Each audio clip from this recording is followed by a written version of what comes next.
മനസ്സുറപ്പ് പ്രോഗ്രാമിലേക്ക് സ്വാഗതം. ഇന്ന് ഞാൻ ഇവിടെ ആയിരിക്കുന്നത് തികഞ്ഞ കൃതാർത്ഥതയോടും നിറഞ്ഞ ദൈവസ്നേഹത്തോടും കൂടിയാണ്. എന്തെന്നാൽ ഈ മനസ്സുറക്കുമ്പോൾ പ്രോഗ്രാം സ്റ്റാർട്ട് ചെയ്തിട്ട് 6 വർഷം നമ്മൾ പിന്നിട്ടിരിക്കുക. ഈ ഡിസംബർ 8-ന് 6 വർഷം തികഞ്ഞു. ഈ 6 വർഷങ്ങളിലേക്ക് തിരിഞ്ഞു നോക്കുമ്പോൾ ഒത്തിരി ദൈവത്തെ സ്തുതിക്കാനുണ്ട്. ഈ ദൈവത്തിൻ്റെ വിശ്വസ്തത എന്ന് മാത്രമേ എനിക്ക് പറയാൻ നിർവാഹമുള്ളൂ. കർത്താവ് ഈ പ്രോഗ്രാം സ്റ്റാർട്ട് ചെയ്യാൻ എന്നോട് പറഞ്ഞ് ആ പ്രേരണ തന്നപ്പോൾ ഒന്നും എനിക്ക് കാണാനില്ലായിരുന്നു. ഞാൻ 2 വർഷത്തിന് മുമ്പ് ഈ ടെസ്റ്റിമണി ഒന്ന് പറഞ്ഞിട്ടുണ്ടെന്നാണ് എൻ്റെ ഓർമ്മ. എൻ്റെ ഹസ്ബൻഡിനോട് പറഞ്ഞു നിന്നോട് പറഞ്ഞിട്ടുണ്ടെങ്കിൽ നീ വിശ്വസിച്ചു, പൈസയുടെ കാര്യം മാത്രം എന്നോടൊന്നും മിണ്ടിപ്പോകരുത്. ഏതായാലും കർത്താവ് പറഞ്ഞു എന്നുള്ള ഉറപ്പുണ്ടായിരുന്നുകൊണ്ട് ഒരു സ്റ്റെപ്പ് മുമ്പോട്ട് എടുത്തു വെച്ചു. ഒറ്റ ആഗ്രഹത്തോടെയാണ്. ഞാൻ പലപ്പോഴും ചിന്തിക്കാറുണ്ട്, കർത്താവേ, ഈ വലിയ സത്യം യേശുവിൽ കൂടെ രക്ഷ പ്രാപിപ്പാൻ കഴിയും. യേശുവിനെ രക്ഷകനായി സ്വീകരിച്ചാൽ ആ വലിയ നിത്യനരകത്തിൽ നിന്ന്, ആ യാതനയിൽ നിന്ന് കോടാനുകോടി വർഷങ്ങൾ, ഒരിക്കലും അന്തമില്ലാത്ത യുഗങ്ങൾ ആ നരകത്തിൽ പോയി അവസാനിക്കുന്നതിൽ നിന്ന് ഒരു രക്ഷ, ആ നിത്യ സൗഭാഗ്യത്തിലേക്ക്, ആ മനോഹര രാജ്യത്തിലേക്ക് യേശുവിൽ കൂടെ ജീവിതങ്ങൾക്ക് എത്തിച്ചേരാൻ കഴിയും.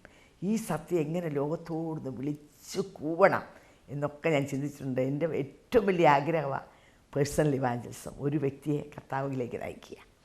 അപ്പോൾ അതിനുവേണ്ടി വീടുകൾ തോറും കയറി ഇറങ്ങിയിട്ടുണ്ട്. ഏതെല്ലാം നിലകളിൽ ചെയ്യണമോ ആ നിലകളിലൊക്കെ ഞാൻ ചെയ്യുമായിരുന്നു.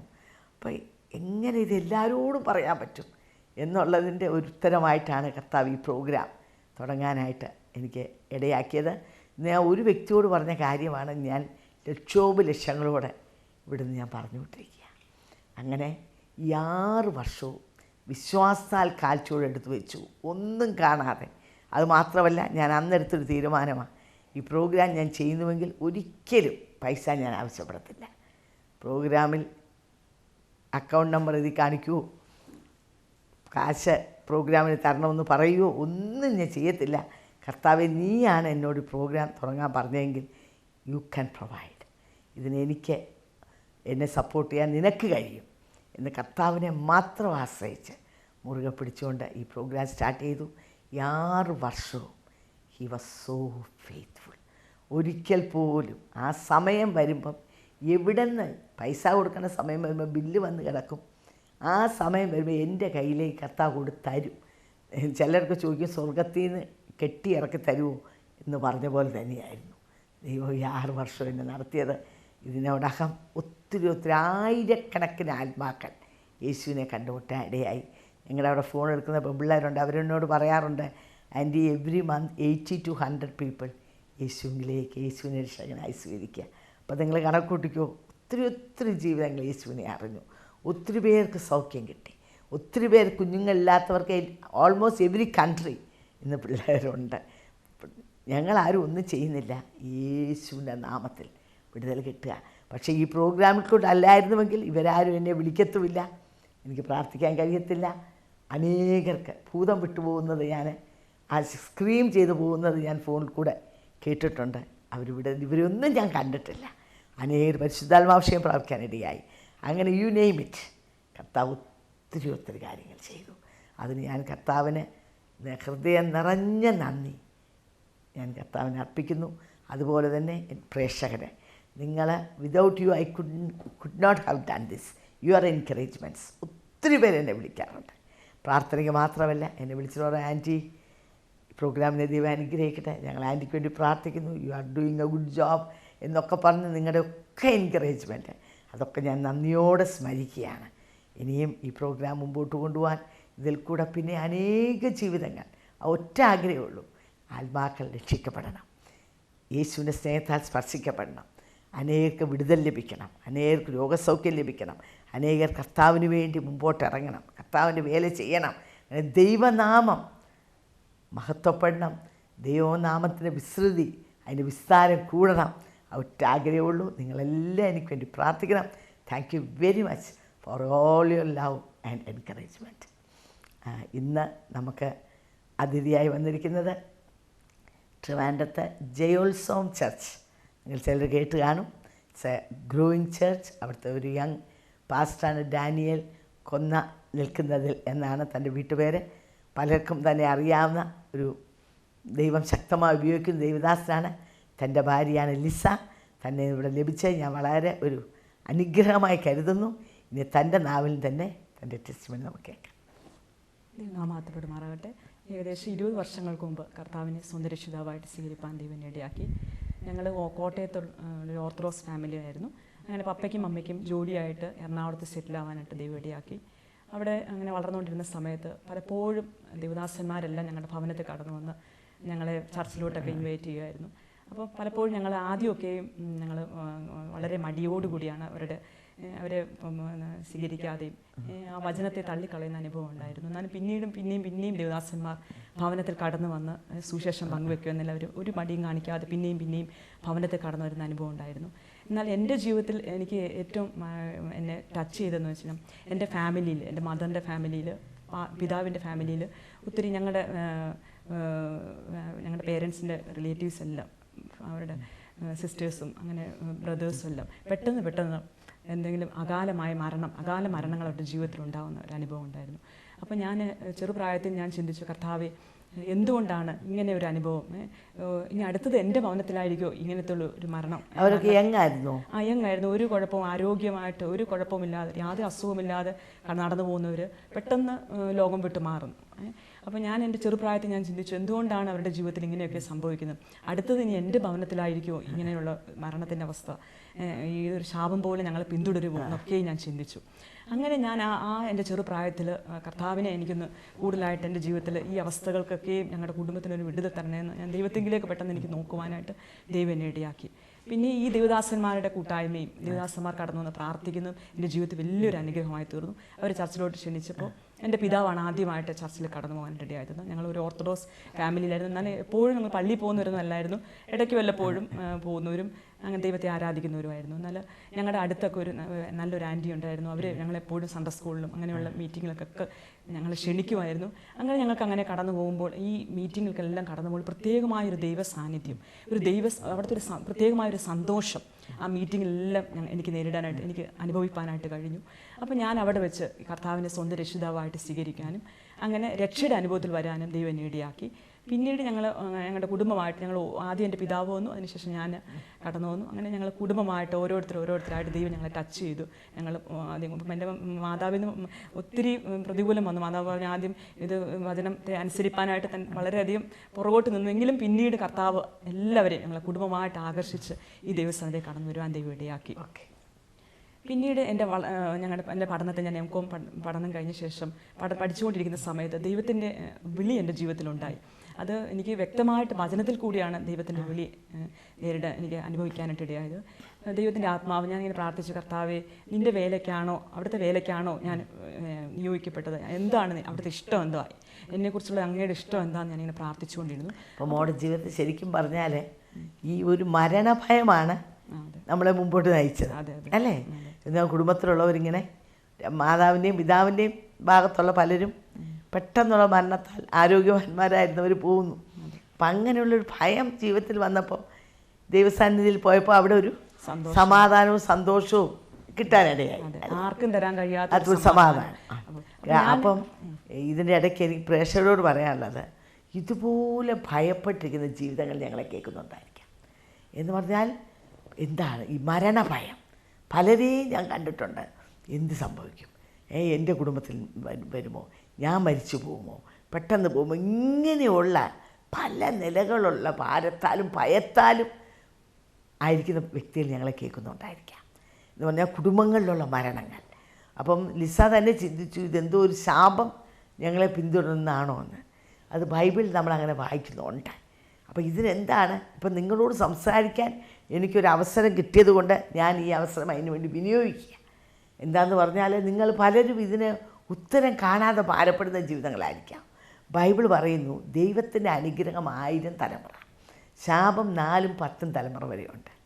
അപ്പം 10 ദൈവത്തിൻ്റെ വചനത്തിൽ ശാപത്തിൻ്റെ പട്ടികയിൽ വരുന്ന പല കാര്യങ്ങൾ പറഞ്ഞിട്ടുണ്ട്. അപ്പം നമ്മുടെ മാതാവിൻ്റെയും പിതാവിൻ്റെയും ഭാഗത്തുനിന്ന് 10 തലമുറ വരെ എന്തെല്ലാം ചെയ്തു കൂട്ടിയത് നമ്മൾ അറിയുന്നില്ലല്ലോ.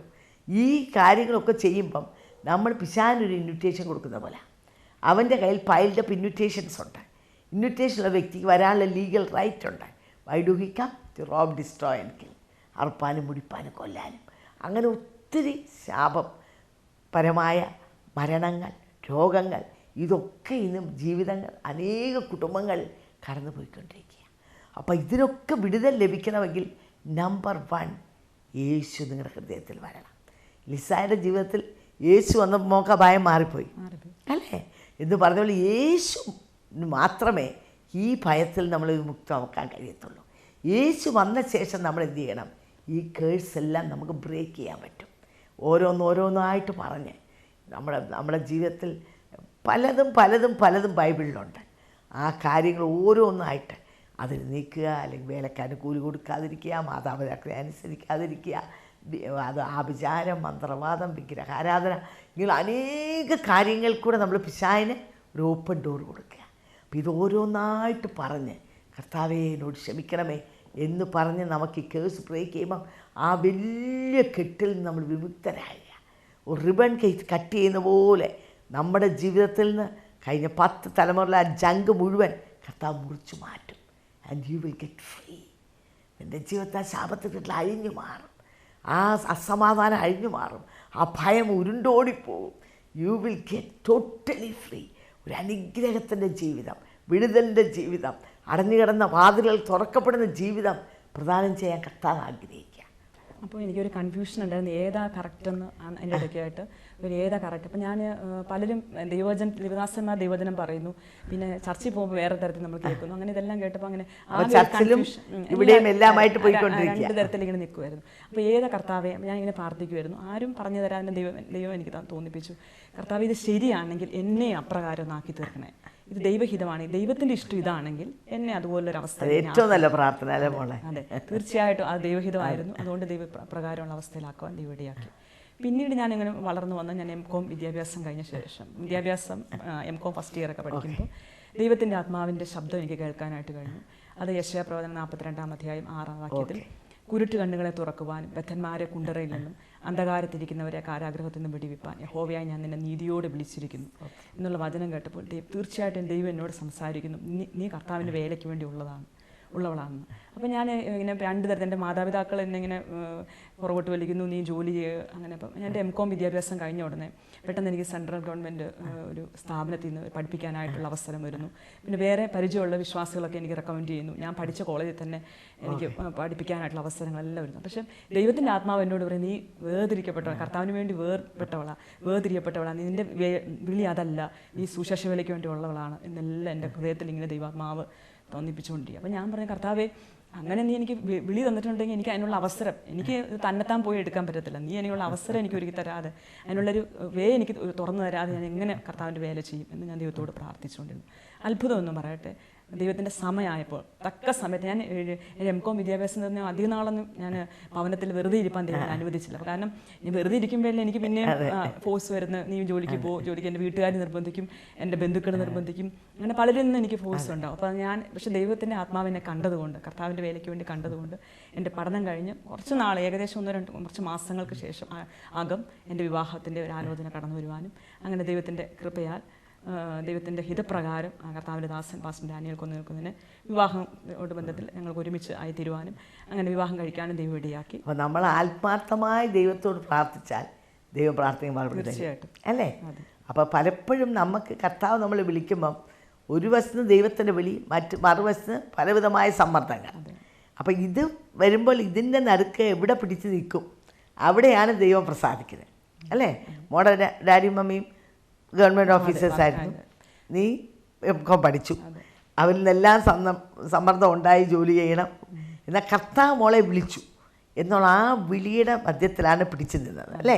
ദൈവശബ്ദം കേട്ടു, കുരുട്ടുകണ്ണുകളെ തുറക്കുവാൻ, ബന്ധനസ്ഥരെ സ്വതന്ത്രരായി വിട്ടയക്കാൻ. അപ്പം ആ വിളിയെന്ന് പറഞ്ഞാൽ അതിശ്രേഷ്ഠമായ വിളിയാണ് ദൈവം തിരഞ്ഞെടുക്കുന്ന. പ്രേക്ഷകരോട് എനിക്ക് ഇതിൻ്റെ മധ്യത്തിൽ പറയാനുള്ള ഇതാണ്, നിങ്ങൾ ആരെങ്കിലും കർത്താവ് ഇങ്ങനെ വിളിക്കുന്നുണ്ടെങ്കിൽ, ലിസ പറഞ്ഞല്ലോ, ഇതുപോലുള്ള സമ്മർദ്ദങ്ങൾ നിങ്ങൾക്കും ഉണ്ടാകാം. എന്തിനായിരുന്നു പോകുന്നത്, നിനക്ക് എന്നാ, ആർ യു ക്രേസി, ഇങ്ങനെ ഈ നല്ലൊരു പെങ്കൊച്ച്, ഇത്രയും വിദ്യാഭ്യാസമുള്ള കുട്ടി ഇങ്ങനെ പോകേണ്ട ആവശ്യം എന്താ എന്നൊക്കെ പറഞ്ഞാൽ ഒത്തിരി വരും. പക്ഷെ അവിടെ നമ്മൾ പിടിച്ച് നിൽക്കണം. അവിടെ ഉറപ്പോട് ധൈര്യത്തോടെ പിടിച്ച് നിന്നാൽ അവിടെയാണ് ദൈവം പ്രവർത്തിക്കുന്നത്. അതാണ് നമ്മൾ ലിസായുടെ അനുഭവം കേട്ടത്. ഗോഡ് ഇൻ്റർവീൻഡ്. അവൾക്ക് വേണ്ടി തക്ക തുണിയെ കരുതുവാൻ കർത്താവിന് പ്രസാദം തോന്നി. ലിസ ഇത് പറയുമ്പോൾ I can relate so well with hair. ഞാൻ ഇതുപോലെയായിരുന്നു. എൻ്റെ വിദ്യാഭ്യാസം കഴിഞ്ഞു. എൻ്റെ പിതാവും മാതാവും ഇതുപോലെ ഗവൺമെൻറ് ഓഫീസേഴ്സായിരുന്നു. കർത്താവ് എന്നെ വിളിച്ചപ്പോൾ എല്ലാവരും പറഞ്ഞു, എല്ലാവരും ചുമ്മാ പറയുന്ന ഈ പ്രവചനമൊക്കെ ചുമ്മാ അവരെപ്പോലെ എല്ലാവരും ആകാൻ പറയുന്നതാണ്, ഇതിൻ്റെ ഒന്നും ആവശ്യമില്ല. എന്നാൽ അതിൻ്റെ മധ്യത്തിൽ കർത്താവെ നിനക്ക് വേണ്ടി ഞാൻ എന്നെ സമർപ്പിക്കുന്നു, നീ എന്നോട് എന്താവശ്യപ്പെടുന്നു അത് ഞാൻ ചെയ്യാൻ തീരുമാനിക്കുന്നത് കർത്താവെ എന്ന് പറയും പിടിച്ച് നിന്നതുകൊണ്ട് തക്ക സമയത്ത് ഒരു തക്ക ദൈവദാസനെ എനിക്കും കർത്താവ് നൽകി തന്നു എന്ന് പറഞ്ഞ പോലെയാണ് ലിസ പറയുന്നത്. അപ്പോൾ എനിക്ക് നിങ്ങളോട് പറയാനുള്ളത്, യൗവനക്കാരായ ആൺകുട്ടികളും പെൺകുട്ടികളും ഞങ്ങളെ കേൾക്കുന്നുണ്ട്. നിങ്ങളും ഇങ്ങനെ ചഞ്ചല ഹൃദയരായിട്ട് നിൽക്കുകയായിരിക്കാം. നിങ്ങൾ കർത്താവിനെ ഒന്ന് ഉറച്ച് വിശ്വസിക്കാൻ കഴിയുമോ? ദൈവം എന്നോട് സംസാരിച്ചെങ്കിൽ ഈ സാഹചര്യങ്ങൾ ഞാൻ വഹിക്കുന്നില്ല, എന്തെല്ലാം ഇവർ പറഞ്ഞാലും ഞാൻ I am going to go ahead with my Lord and I am going to obey him എന്ന് നിങ്ങൾ ഉറച്ച് തീരുമാനം എടുക്കുക. ദൈവം നിങ്ങളുടെ ജീവിതത്തിൽ ഇൻ്റർവീൻ ചെയ്യും. അവിടെ ദൈവം നിങ്ങൾക്കൊരു അത്ഭുതം പ്രവർത്തിക്കും. പിന്നെ ഞാൻ എൻ്റെ ജീവിതത്തിൽ അത്ഭുതം, ഈ വിവാഹത്തോട് ബന്ധം ഞാൻ പറയുകയാണ്, അത്ഭുതം നടക്കാനായിട്ടുള്ള കാര്യം ഞാൻ എഴുതി വെച്ച് പ്രാർത്ഥിക്കുന്ന ഒരു അനുഭവം ഉണ്ടായിരുന്നു. അപ്പം ഞാനിങ്ങനെ ഓരോ കർത്താവ് ഇന്ന തരത്തിലുള്ള കർത്താവ് എന്നെല്ലാം ഞാൻ എഴുതി വെച്ച് പ്രാർത്ഥിക്കുന്ന ഒരു അനുഭവം. അതിന് പ്രകാരം കർത്താവ് എനിക്ക് അനുഗ്രഹിക്കപ്പെട്ടൊരു തക്ക തുണയെ ദൈവം ഒരുക്കി തന്നു. അതുപോലെ തന്നെ ഈ വിവാഹത്തോടുള്ള ബന്ധത്തിൽ ഈ കർത്താവിൻ്റെ വേല ചെയ്യണം എന്നുള്ള ഇതിലിങ്ങനെ വന്ന് നിൽക്കുമ്പോൾ ഒത്തിരി ഫോഴ്സ്, നമ്മൾ ഒത്തിരി വിവാഹാലോചനകൾ അങ്ങനെ കടന്ന് ഏത് തിരഞ്ഞെടുക്കണം എന്നറിയാതെ കൺഫ്യൂഷൻ ആയിട്ടുള്ള അനുഭവം ഉണ്ടായിരുന്നു. അപ്പോൾ കർത്താവ് ദൈവഹിതമെങ്കിൽ മാത്രം എൻ്റെ ജീവിതത്തിൽ നടക്കാവുള്ളൂ, ദൈവഹിതം അല്ലാത്തത് എന്നെ മാറ്റിത്തരണം എന്നെല്ലാം ഞാൻ പ്രാർത്ഥിക്കുമായിരുന്നു. അങ്ങനെ ദൈവം ഞങ്ങളുടെ വിവാഹം നടത്തി. 1998 നവംബർ മാസം 30 ഞങ്ങളുടെ വിവാഹം നടന്നത്. അതിനുശേഷം ദൈവം ഞങ്ങളെ ഞങ്ങൾ കർത്താവിൻ്റെ വേലയോടുള്ള ബന്ധത്തിൽ ഞങ്ങളെ ട്രിവാൻഡ്രത്ത്, ഹസ്ബൻഡിൻ്റെ വീട് ട്രിവാൻഡ്രത്തായതുകൊണ്ട് ട്രിവാൻഡ്രത്ത് അവിടെ താമസമായി. അങ്ങനെ ഞങ്ങൾ കർത്താവിൻ്റെ വേല ഒറ്റയ്ക്ക് ഞങ്ങൾ ഒരു പൈനീർ വർക്ക് എടുക്കണമെന്നായിരുന്നു ഞങ്ങളുടെ ആഗ്രഹം. സ്തോത്രം. അപ്പം ഞങ്ങൾ ആദ്യം പാസ്റ്റർ കെ തോമസ് പാസ്റ്ററിൻ്റെ കീഴിൽ അസോസിയേറ്റ് പാസ്റ്ററായിട്ടായിരുന്നു അച്ഛൻ വർക്ക് ചെയ്തുകൊണ്ടിരുന്നത്. അതിനുശേഷം പിന്നീട് ഞങ്ങൾക്ക് സ്വയമായിട്ടൊരു പൈനീർ വർക്ക് കർത്താവിന് വേണ്ടി ഒന്ന് ചെയ്യണമെന്ന് ഓർത്ത് ഏത് തിരഞ്ഞെടുക്കും, ഏതാണ് കർത്താവിന് നിൻ്റെ വിളി, ഏത് ഭാഗത്താണ് ഞങ്ങൾ കർത്താവിൻ്റെ വേല ചെയ്യേണ്ടതെന്നെല്ലാം ഞങ്ങൾ ആഗ്രഹിച്ച് പ്രാർത്ഥിക്കുകയും ഉപവസിക്കുകയും ഒക്കെ ചെയ്തു. അപ്പോൾ ദൈവത്തിൻ്റെ ആത്മാവ് ദേവദാസനിലൂടെ വ്യക്തമാക്കി കൊടുത്തു, ഇന്ന സ്ഥലത്ത് നീ കർത്താവിൻ്റെ വേല ചെയ്യണം. അങ്ങനെ ഞങ്ങളവിടെ വർക്ക് തുടങ്ങി ഏകദേശം കുറച്ച് ആദ്യമൊക്കെ നല്ല ഇതായിട്ട് സ്മൂത്തായിട്ട് പോയി. അങ്ങനെ ഇരിക്കുമ്പോൾ പെട്ടെന്ന് എനിക്ക് വിവാഹശേഷം 8-ാം മാസം അതികഠിനമായി TB അസുഖം വന്നു. പക്ഷെ ഞാൻ അന്നേരം സിംറ്റം എന്ന് വെച്ചാൽ ശരീരമെല്ലാം ക്ഷീണിക്കുന്നൊരു അനുഭവം. അപ്പം എത്ര വയസ്സുണ്ടായിരുന്നു അന്നേരം എനിക്ക് 23-24 വയസ്സ്. 23-ാമത്തെ വയസ്സിലായിരുന്നു വിവാഹം. 24 ആവുന്നു. അപ്പം ഞാൻ ശരീരമെല്ലാം ക്ഷീണിച്ചു വരുന്നു. എനിക്കൊരു ജോലിയും ചെയ്യാൻ കഴിയാത്ത അവസ്ഥ, കൈ ഉയർത്തി തല ചീവാൻ പോലും കഴിയാത്ത അവസ്ഥയിൽ ഞാൻ ആയിത്തീർന്നു. അങ്ങനെ എൻ്റെ ഒത്തിരി ക്ഷീണിച്ചു. ഞാൻ ആ ബെഡിൽ കിടന്ന് പല കാര്യങ്ങൾ അപ്പം എൻ്റെ ഹസ്ബൻഡ് ബൈബിൾ കോളേജിൽ അന്ന് വർക്ക് ചെയ്തുകൊണ്ടിരുന്നു. താൻ ഈ ബൈബിൾ കോളേജിൽ കറക്റ്റ് 8 മണിക്ക് പോകുന്ന സമയത്ത് എനിക്കിങ്ങനെ ഏത്തപ്പഴമൊക്കെ ഏത്തക്കയൊക്കെ പുഴുങ്ങി എൻ്റെ ബെഡിൽ കൊണ്ടുവച്ച് ഞാൻ അവിടെ കിടന്ന് കഴിക്കുന്ന അനുഭവങ്ങൾ ഉണ്ടായിട്ടുണ്ട്. അപ്പം അങ്ങനെ എല്ലാ അനുഭവങ്ങളിലൂടെ എല്ലാം ഞാൻ കടന്നുപോയി. അപ്പം ഇതെന്താണ് എൻ്റെ ജീവിതത്തിൽ ഇങ്ങനെ സംഭവിക്കുന്നതെന്ന് എനിക്കറിയാൻ പറ്റിയില്ല. എന്തുകൊണ്ടാണ് എൻ്റെ ജീവിതത്തിൽ ഇങ്ങനെ വരുന്നത്? അപ്പം ആദ്യമൊന്നും ഈ അസുഖമാണെന്ന് കണ്ടുപിടിക്കാനായിട്ട് പറ്റിയില്ല. അപ്പം ഞാനിങ്ങനെ ശരീരമെല്ലാം ക്ഷീണിച്ച് വരുന്നു. എനിക്ക് യാത്ര ചെയ്യുമ്പോൾ ഞാൻ പെട്ടെന്ന് തളർന്നു പോകുന്നു, എനിക്ക് കിടക്കണം, അങ്ങനെയുള്ളൊരു അനുഭവത്തിൽ ചിന്തിച്ചു ആ സമയത്ത്. അന്നേരം ഞാൻ വിചാരിച്ചു ഞാൻ പ്രഗ്നൻ്റ് ആയിരിക്കും, വിവാഹം കഴിഞ്ഞല്ലേ ഉള്ളൂ, ഞാനൊരു പ്രഗ്നൻ്റ് ആയിരിക്കും എന്നാണ് ഞാൻ എൻ്റെ ബുദ്ധിയിൽ ഞാൻ ചിന്തിച്ചത്. അങ്ങനെ എന്നെ കണ്ട പലരും വിചാരിച്ചു എൻ്റെ തലമുടി എല്ലാം പൊഴിഞ്ഞു പോകുന്ന അനുഭവം. അപ്പം എൻ്റെ ഫാദറിനോ പറഞ്ഞു, അന്നേരം ജീവിച്ചിരിപ്പുണ്ടായിരുന്നു, ഇപ്പം ലോകത്തുനിന്ന് മാറ്റപ്പെട്ടു. ഫാദറിനോ പറഞ്ഞു നിൻ്റെ മുടി നീ ആകെ കഷണ്ടിയായി തീരുമല്ലോ ഇങ്ങനെ പോയാൽ എന്നെല്ലാം പറയുണ്ടായി. പക്ഷെ ഞാൻ അതൊന്നും മൈൻഡ് ചെയ്യാതെ പിന്നെ അങ്ങനെ പോയി. കുറച്ച് ദിവസം കഴിഞ്ഞപ്പോൾ എൻ്റെ നെഞ്ചിൻ്റെ ലങ്സിൻ്റെ ഭാഗത്ത് ഇങ്ങനെ ഒരു കുപ്പി വെള്ളം, ഒരു കുടം വെള്ളം ഇങ്ങനെ വെള്ളം എടുത്തിട്ട് ഇങ്ങനെ കുലുങ്ങത്തില്ലേ, അതുപോലത്തെ ഒരു അനുഭവം എൻ്റെ നെഞ്ചിൻ്റെ ചെസ്റ്റിൻ്റെ ഈ ഭാഗത്ത് ഉണ്ടായി. എനിക്ക് ദീർഘദൂരം ഒന്നും യാത്ര ചെയ്യുമ്പോൾ കുറച്ച് സ്റ്റെപ്പ് കയറുമ്പോൾ ഞാൻ തളർന്നു വീഴും. അങ്ങനെ മുന്നോട്ട് പോയി. അവസാനം ഇത് ഫൈൻഡ് ഔട്ട് ചെയ്തു, ഇങ്ങനെ TB അസുഖമാണെന്ന്. അങ്ങനെ ഡോക്ടർ പറഞ്ഞു എത്രയും വേഗം ലങ്സിലെല്ലാം ഫ്ലൂയിഡ് കളക്ട് ചെയ്തിരിക്കുന്നു, എന്താണെന്ന് കണ്ടുപിടിക്കാൻ പറ്റുന്നില്ല. ഇനി ക്യാൻസർ ആണോ എന്നൊരു ഡൗട്ടുണ്ട് അവർക്ക്, TB ആണോ, അങ്ങനെ പല ഇതുണ്ടല്ലോ. അപ്പം ഇങ്ങനെ ആകെ ഒരു കൺഫ്യൂഷനിലായി. അങ്ങനെ ഞാൻ കോസ്മോപൊളിറ്റൻ ഹോസ്പിറ്റലാണ് എന്നെ നോക്കിയത്, ഡോക്ടർ രാമേന്ദ്രനായിരുന്നു. അങ്ങനെ ഡോക്ടർ പറഞ്ഞു ഇന്ന ദിവസം അഡ്മിറ്റ് ആവുമെന്ന് പറഞ്ഞു. അങ്ങനെ പുറകിൽ നിന്ന് 800 ml ബ്ലഡ് കലർന്ന ഫ്ലൂയിഡ് എൻ്റെ ബാക്കിൽ നിന്ന് എടുത്തു. അങ്ങനെ അത് അവരെ ടെസ്റ്റിന് വേണ്ടി പോയി, ബയോപ്സി ഒക്കെ ചെയ്യാനായിട്ട് പോയി. അപ്പോൾ ഒത്തിരി ദൈവമക്കൾ അതിൻ്റെ പിന്നിൽ പ്രാർത്ഥിക്കുമായിരുന്നു. പാസ്റ്റർ കേസ് തോമസ്, പാസ്റ്റർ ഓമന മാമ, അങ്ങനെയുള്ള ദൈവമക്കൾ, അത് ആ സഭയിലുള്ള ചർച്ചിലായിരുന്നു. ഞങ്ങൾ ആദ്യം സൊസൈറ്റിയിൽ നിന്നുകൊണ്ട് ആ ചർച്ചിലുള്ള ദൈവമക്കൾ, അങ്ങനെ ഞങ്ങളുടെ ചർച്ചിൽ ഞങ്ങൾ പുതുതായിട്ട് വേല തുടങ്ങിയതുകൊണ്ട് അങ്ങനെ ഞങ്ങളുടെ ചർച്ചിലുള്ള പ്രിയപ്പെട്ടവർ, അങ്ങനെ ഒത്തിരി ദൈവമക്കൾ എൻ്റെ പിന്നിൽ പ്രാർത്ഥിക്കുകയുണ്ടായി. അപ്പോൾ ഞാൻ ഈ അസുഖം എനിക്ക് വന്നപ്പോൾ കർത്താവേ ഇത് എന്തുകൊണ്ട് എൻ്റെ ജീവിതത്തിൽ ഇങ്ങനെ ഒരു അനുഭവം എൻ്റെ ജീവിതത്തിൽ ഇറങ്ങി? അതെ, കർത്താവിന് വേണ്ടി ഞാൻ എല്ലാം വിട്ടിറങ്ങി, പിന്നെ എന്തുകൊണ്ട് എൻ്റെ ജീവിതത്തിൽ ഇങ്ങനെ വന്നു എന്ന് ചിന്തിച്ചായിട്ടുള്ള അനുഭവമുണ്ട്. പക്ഷെ അപ്പോൾ ദൈവം എന്നെ പിന്നീട് ആ സമയത്ത് എനിക്ക് ഭയങ്കര ഒരു ധൈര്യം, എന്താണ് അത് ഇത്രയും വലിയ അനുഭവത്തിൽ കൂടെ പോയിട്ടും ഇത്രയും വലിയ ശോധനയിൽ കൂടെ പോയിട്ടും ദൈവം എന്നെ ഭയങ്കരമായിട്ട് ധൈര്യപ്പെടുത്തി. എനിക്കതിൽ ദൈവത്തിൻ്റെ വചനം എനിക്ക് മേലെ അയച്ചു. ഞാൻ ഭയപ്പെടേണ്ട, ഞാൻ നിന്നോട് കൂടെയുണ്ട്. ഭ്രമിച്ചു നോക്കേണ്ട, ഞാൻ നിന്റെ ദൈവമാകുന്നു. നീ തീയിൽ കൂടി കിടക്കുമ്പോൾ ഞാൻ നിന്നോട് കൂടി ഇരിക്കും. നീ വെള്ളത്തിൽ കൂടെ കടന്ന അങ്ങനെയുള്ള വചനങ്ങളെല്ലാം ദൈവത്തിൻ്റെ ആത്മാവ് ഓരോ സമയത്തും തരും. അതിനേക്കാളും എനിക്ക് ഏറ്റവും വലുതായിട്ട് തോന്നുന്നത്, ഞാനൊരു ഫാസ്റ്റിംഗ് പ്രേയറിൽ ഞാൻ കടന്നുപോയി. പെട്ടെന്നൊരു ദേവദാസനെ എടുത്തു വന്നിട്ട് ഈ അസുഖം വരുന്നതിന് മുമ്പ് ദേവദാസൻ പറഞ്ഞു, നീ വലിയൊരു ശോധനയിൽ കൂടെ, വലിയൊരു കഷ്ടതയിലൂടെ നീ കടന്നു പോകും. അത് ചെറിയ ബ്രാക്കറ്റ് പീരീഡേ ഉള്ളൂ. അതിനുശേഷം ദൈവം നിന്നെ മാനിക്കും, ദൈവം നിന്നെ ഉയർത്തും എന്നെല്ലാം പറഞ്ഞു. അന്നേരം ഈ ദേവദാസനെ ദൈവത്തിൻ്റെ ആത്മാവ് സംസാരിച്ചപ്പോൾ ഞാൻ വിചാരിച്ചു ഞാനിപ്പോൾ കർത്താവിൻ്റെ വേല ചെയ്യാൻ വേണ്ടി ഇറങ്ങി എന്നെ വല്ല സുശേഷ വിരോധികൾ രോഗത്തിൻ്റെ ഒരു കാര്യമേ ഞാൻ എൻ്റെ ഹൃദയത്തിൽ മനസ്സിൽ പോലും ഞാൻ ചിന്തിക്കുന്നില്ല, ഇങ്ങനെ ഒരു രോഗം എൻ്റെ ജീവിതത്തിൽ വരുമെന്ന്.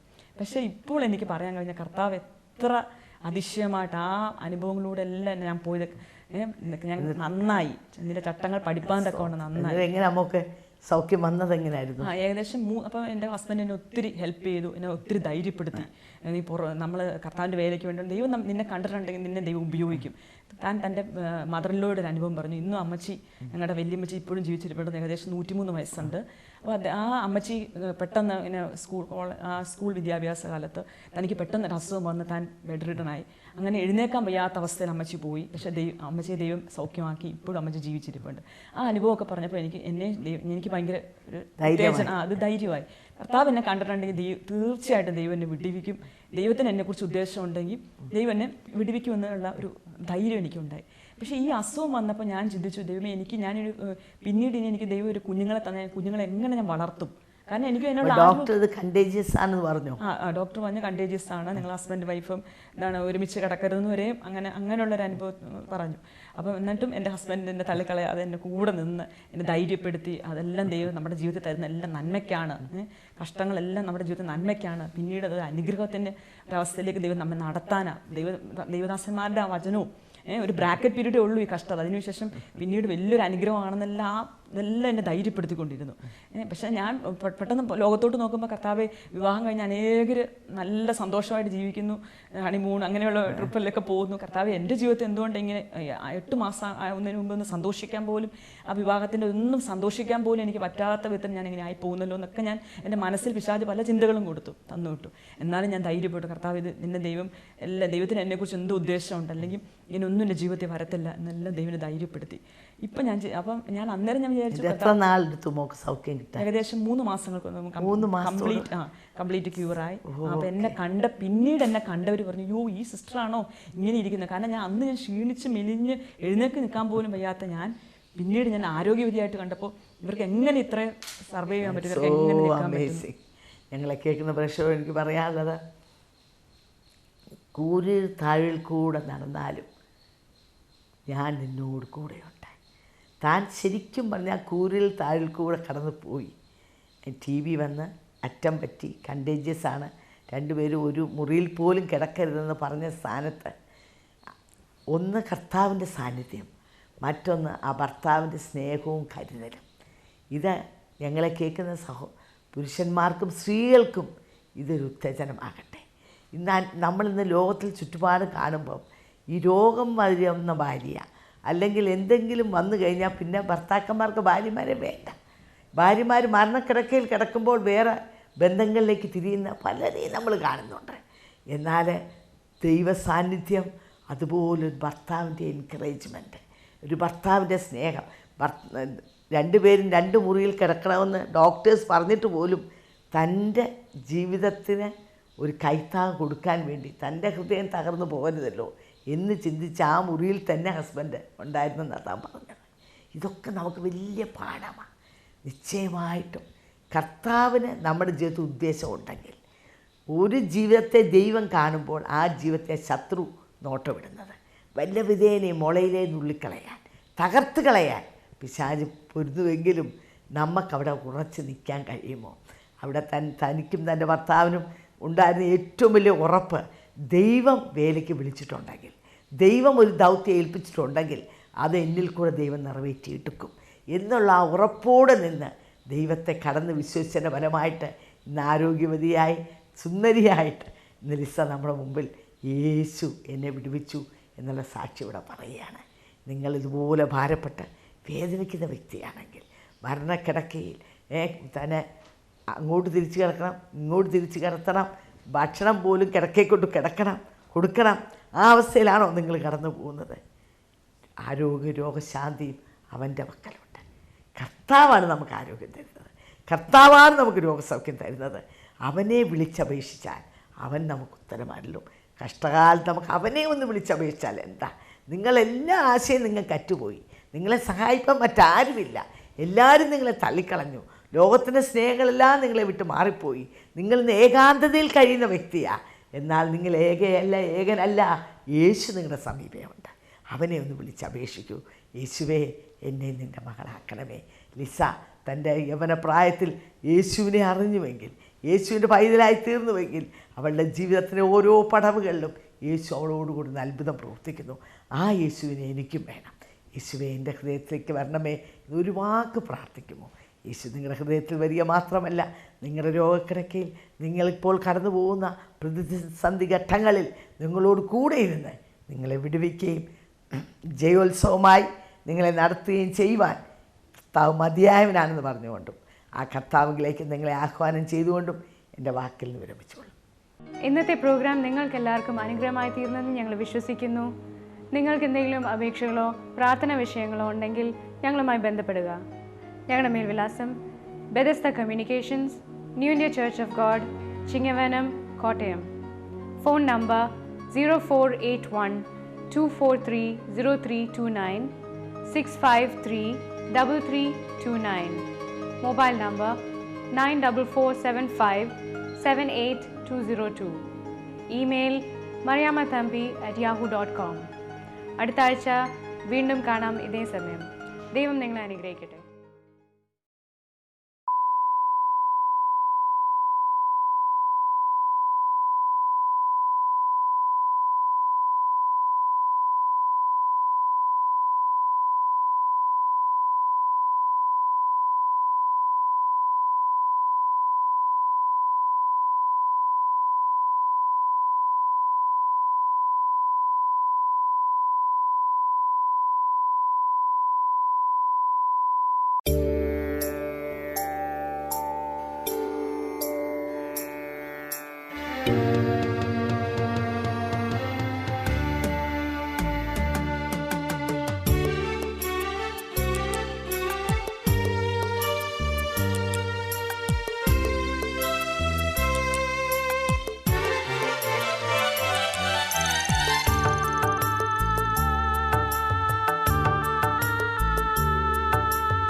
മനസ്സേ വ്യാകുലമരുതേ,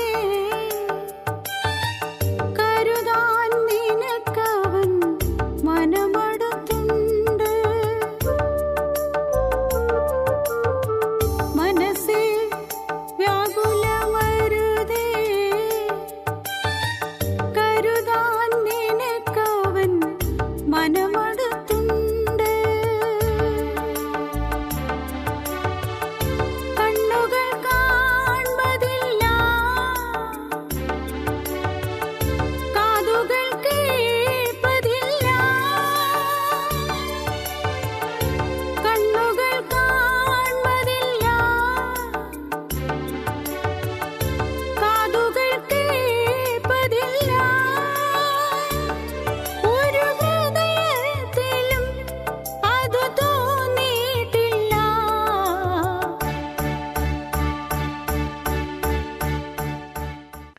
മനസ്സുറക്കുമ്പോൾ പ്രോഗ്രാമിലേക്ക് സ്വാഗതം. കഴിഞ്ഞ ആഴ്ച നമ്മളോട് തൻ്റെ അനുഭവം പങ്കുവച്ച ലിസയാണ് തുടർന്ന് എൻ്റെ അനുഭവം പങ്കുവെക്കുന്നത്. അതിനായി ഞാൻ തന്നെ ക്ഷണിക്കുന്നു. കഴിഞ്ഞ ആഴ്ച ഞാനിങ്ങനെ പറഞ്ഞല്ലോ, എനിക്ക് TB വന്ന് അസുഖത്തെ ഞാൻ ഭാരപ്പെട്ടു. അതിനുശേഷം അതിന് 3-4 വർഷം വിവാഹശേഷം 4 വർഷത്തോളം, ഏകദേശം 3.5-4 വർഷത്തോളം കുഞ്ഞുങ്ങളില്ലായിരുന്നു. അങ്ങനെ കുഞ്ഞുങ്ങൾക്ക് വേണ്ടി ഇങ്ങനെ ആഗ്രഹിച്ച് പ്രാർത്ഥിച്ചുകൊണ്ടിരുന്നു. പല ഡോക്ടർമാരെയും കാണും, ഇൻഫെർട്ടിലിറ്റി ക്ലിനിക്ക് വരെയും പോയി നോക്കുകയുണ്ടായി. അപ്പോൾ അവിടെയുള്ളൊരു ഡോക്ടർ പറഞ്ഞു, ഡോക്ടർ ജയേന്ദ്രൻ, ഇപ്പോഴും ഞാൻ ഓർക്കുന്നു, ദൈവത്തിന് മാത്രമേ നിങ്ങൾക്ക് കുഞ്ഞുങ്ങളെ തരാൻ പറ്റുള്ളൂ എന്നുള്ള ആ ഡോക്ടറിൻ്റെ വായിൽ നിന്ന്, ഒരു ഹിന്ദു ഡോക്ടറിൻ്റെ വായിൽ നിന്ന് കേൾക്കാനായിട്ട് ഇടയായി തീർന്നു. അങ്ങനെ ഞങ്ങളിങ്ങനെ പ്രാർത്ഥിച്ചുകൊണ്ടിരുന്നു. യാതൊരു ഇങ്ങനെ എനിക്ക് അസുഖം വന്നുകൊണ്ട് അങ്ങനെയുള്ളൊരു കുഞ്ഞുങ്ങളുണ്ടാകാനുള്ള സാധ്യത കുറവ്, അങ്ങനെ പല കാര്യങ്ങളുണ്ട്. അങ്ങനെ അതിനുവേണ്ടി പ്രാർത്ഥിച്ചുകൊണ്ടിരുന്നു. എന്നാൽ പെട്ടെന്ന് ഒരു ദിവസം ഞങ്ങൾ മിറക്കിൾ നെറ്റ് TV-യിൽ അന്ന് ദൈവ ശുശ്രൂഷ ഇല്ലാത്ത തുടങ്ങിയ ആരംഭമാണല്ലോ, അപ്പോൾ ഇത്രയും ബിസി അല്ലായിരുന്നു. അപ്പോൾ ഞങ്ങൾ ഇന്ന് TV മോർണിംഗിൽ മിറക്കിൾ നെറ്റിൽ കൂടെ ഇങ്ങനെ TV കണ്ടുകൊണ്ടിരുന്നു. അപ്പോൾ പെട്ടെന്ന് അതിൽ പ്രസംഗിച്ചുകൊണ്ടിരുന്ന ദേവദാസൻ TV പ്രോഗ്രാം ശ്രവിക്കുന്ന ജീവിതങ്ങളോട് സംസാരിക്കുകയുണ്ടായി. എന്നിട്ട് ഇങ്ങനെ പറഞ്ഞു, TV പ്രോഗ്രാം കാണുന്ന ഒരു വ്യക്തി ഇത് കാണുന്നു, നിങ്ങളുടെ പേര് ലിസ എന്നാണ്, നിങ്ങൾ അടുത്ത വർഷം നിനക്ക് ദൈവം ഒരു കുഞ്ഞിനെ തരുമെന്ന് പറഞ്ഞു. അപ്പം ഞങ്ങൾ രണ്ടുപേരും ഇപ്പം ഈ വിഷയത്തിൽ നിങ്ങൾക്ക് ആർക്കെങ്കിലും പ്രാർത്ഥന വിഷയം ഉണ്ടെങ്കിൽ ഇങ്ങനെ പ്രാർത്ഥിക്കാമെന്ന് പറഞ്ഞാൽ ദേവദാസൻ ഇങ്ങനെ പറഞ്ഞത്. പെട്ടെന്ന് ഞങ്ങൾ രണ്ടുപേരും ആ TV-യുടെ മുമ്പിൽ പ്രോഗ്രാം കണ്ടുകൊണ്ടിരുമ്പോൾ ഞങ്ങൾ അവിടെ മുട്ടുകുത്തിയായിരുന്നു. പെട്ടെന്ന് ഈ പ്രോഗ്രാം ഞങ്ങൾ മുട്ടുകുത്തി പ്രാർത്ഥിച്ചുകൊണ്ടിരിക്കുമ്പോഴാണ് ആ ദേവദാസനിൽ കൂടി കേൾക്കുണ്ടായി, ലിസ എന്നാണ് നിൻ്റെ പേര്, നിനക്ക് അടുത്ത വർഷം ദൈവം കുഞ്ഞിനെ തരുന്നു. അത് ഞാൻ വിശ്വസിച്ച് ഇങ്ങനെ പ്രാർത്ഥിച്ചുകൊണ്ടിരുന്നു. അതിനുവേണ്ടി ഞങ്ങൾ വിശ്വാസത്തിൻ്റെ അടയാളം എന്നോണം ഒരു ഉടുപ്പ് ഞങ്ങൾ അച്ഛൻ പോയി ഞങ്ങൾ പാർത്താസിൻ്റെ അടുത്തായിട്ടുള്ളൊരു കടയിൽ നിന്ന്, ഷോപ്പിൽ നിന്ന് ഞങ്ങളൊരു ഉടുപ്പ് വാങ്ങിച്ച് അതിൽ കൈവച്ചെന്നും പ്രാർത്ഥിക്കുന്ന ഒരു അനുഭവം ഞങ്ങളുടെ ജീവിതത്തിലുണ്ടായിരുന്നു. അപ്പോൾ വിശ്വാസത്തെ കർത്താവ് മാനിച്ചെന്നാണ് ഇതിൽ നിന്ന് മനസ്സിലാക്കാൻ കഴിയുന്നത്. വിശ്വാസത്തിൻ്റെ പ്രവൃത്തി അവിടെ ഞങ്ങൾ ചെയ്യാനായിട്ട് ഇടയായിത്തീർന്നു. അത് കൈവച്ച് പ്രാർത്ഥിച്ച് അങ്ങനെ ദിവസങ്ങൾക്കകം, മാസങ്ങൾക്കകം ഹല്ലേലൂയ, കർത്താവ് അനുഗ്രഹിക്കപ്പെട്ടൊരു പെൺപൈതലിനെ ദൈവം തന്നു. സ്തോത്രം. അതിനുശേഷം ഓരോ ദിവസവും ദൈവം ഈ പെൺപൈതലിനെ കിട്ടുന്നതിന് മുമ്പായിട്ടുള്ളൊരു അനുഭവം കൂടി ഞാൻ പറയട്ടെ. ഞാനിങ്ങനെ പ്രഗ്നൻ്റ് ആയ സമയത്തും ഏകദേശം 3 മാസങ്ങൾ ശേഷം പെട്ടെന്നൊരു രാത്രി എനിക്ക് പെട്ടെന്ന് ബ്ലീഡിങ് ഉണ്ടായി. പെട്ടെന്ന് തന്നെ ഹോസ്പിറ്റലൈസ് ചെയ്തു. ഞാൻ അവിടെ കിടന്നപ്പോൾ ഡോക്ടർ വന്ന് പറഞ്ഞു, ഇത് അബോർഷനായി പോകാനാണ് സാധ്യത എന്ന് പറഞ്ഞ് എന്നെ അവിടെ ഹോസ്പിറ്റലിൽ അഡ്മിറ്റ് ചെയ്തു. തിരുവനന്തപുരത്തുള്ളൊരു അവസാനം ബ്ലീഡിങ് ആയി അങ്ങനെ അബോർഷനായി പോകും എന്നുള്ള സ്റ്റേജിൽ വന്നപ്പോൾ ഡോക്ടർ പറഞ്ഞു അടുത്ത ദിവസം അവിടെ അങ്ങനെ അനുഭവത്തിലോട്ട് പോകാമെന്നുള്ള ഇതിൽ ഇങ്ങനെ സംസാരിച്ച് ഞാൻ അവിടെ വളരെ വിഷമിച്ച് ഞാൻ ആ ഹോസ്പിറ്റലിൽ ബെഡിൽ കിടക്കുകയായിരുന്നു. അപ്പോൾ ഞാൻ ബൈബിളും കൊണ്ടാണ് ഞാൻ ഹോസ്പിറ്റലിൽ പോയത്. അപ്പോൾ അവിടെ ഇരുന്ന് കർത്താവെ അപ്പോൾ പിറ്റേ ദിവസം ആരാധനയുള്ള ദിവസം, അപ്പോൾ അച്ഛൻ പാസ്റ്റർ ആയതുകൊണ്ട് പോയി ശുശ്രൂഷിക്കണമായിരുന്നു. അങ്ങനെ പിറ്റേ ദിവസം സൺഡേ ആണ്. അപ്പം അച്ഛൻ ആരാധനയ്ക്ക് വേണ്ടി കടന്നുപോയി. ഞാൻ ആ ഹോസ്പിറ്റലിൽ ബെഡിൽ കിടന്ന് ഞാൻ പ്രാർത്ഥിക്കുമായിരുന്നു.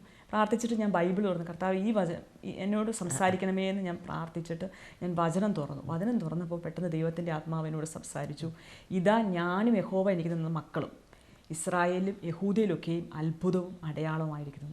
പെട്ടെന്ന് ദൈവത്തിൻ്റെ ആത്മാവ് പറഞ്ഞു, നീ ഒരു കുഞ്ഞിന് വേണ്ടി പ്രാർത്ഥിക്കുമല്ലേ, നിനക്ക് മക്കളെ തന്ന് മാനിക്കാൻ കർത്താവ് ശക്തനാണ് എന്ന്. പിന്നെ ദൈവം എനിക്ക് അതിൽ കൂടുതൽ എന്നാ വേണം? അതെ, ദൈവം എനിക്കൊരു ഉറപ്പ് തന്നുകൊണ്ട് ആ വചനത്തെ ഞാൻ ഏന്തി പ്രാർത്ഥിച്ചു. കർത്താവെ, നീ ഈ കുഞ്ഞ് അബോർഷനായി പോകാൻ അനുവദിക്കത്തില്ല, ദൈവം ഈ ജീവനോടെ പൈതലിനെ എനിക്ക് തരും എന്ന് ഞാൻ വിശ്വസിച്ച് പ്രാർത്ഥിച്ചു. അത്ഭുതം എന്ന് പറയട്ടെ, സ്കാൻ ചെയ്തപ്പോൾ കുഞ്ഞിന് യാതൊരു കുഴപ്പമില്ല. അങ്ങനെ ദൈവം എന്നെ സൗഖ്യമാക്കി. അത് അനുഗ്രഹിക്കപ്പെട്ട തക്ക സമയമായപ്പോൾ കർത്താവ് അനുഗ്രഹിക്കപ്പെട്ടൊരു കുഞ്ഞിനെ ദൈവം തരാനായിട്ട് ഇടയായിരുന്നു. നമ്മുടെ വിശ്വാസം അല്ലേ? അപ്പോൾ മോളെ അവിടെ പിടിച്ചു നിർത്തിയ ദൈവത്തിൻ്റെ വാഗ്ദത്തവും വചനവും. അതെ, തീർച്ചയായിട്ടും.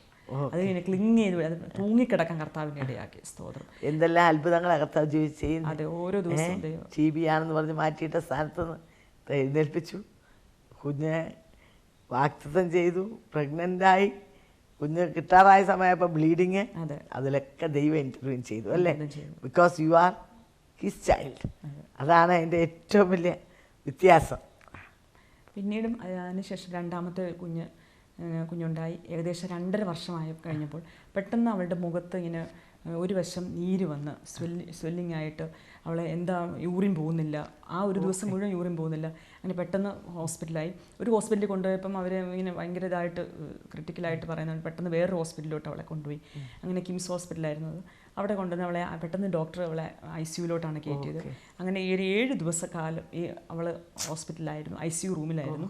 അങ്ങനെ 7 ദിവസത്തോളം ഹോസ്പിറ്റലിൽ കിടന്ന് എന്താണ് ഇവിടെ രോഗം എന്ന് കണ്ടുപിടിക്കാൻ പറ്റുന്നില്ല. ഒത്തിരി ഡോക്ടർമാർ വരുന്നു, നോക്കുന്നു, കുഞ്ഞിൻ്റെ രോഗം എന്താണെന്ന് കണ്ടുപിടിക്കാൻ പറ്റുന്നില്ല.